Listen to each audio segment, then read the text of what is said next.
How to get unbanned on TikTok. Hello everyone, welcome to this channel. I'm Emily and I'm here to help you out today. So without any delay, let's get started. So there are three very common reasons why a TikTok account gets banned. So one can be for following and liking too many times because this may seem like a bot is using your account. And the next one is because of the content you posted that may violate the community guideline.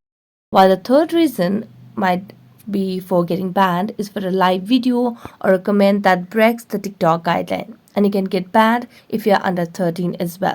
So what you can simply do is tap on the horizontal line at the top right corner and then select on settings and privacy.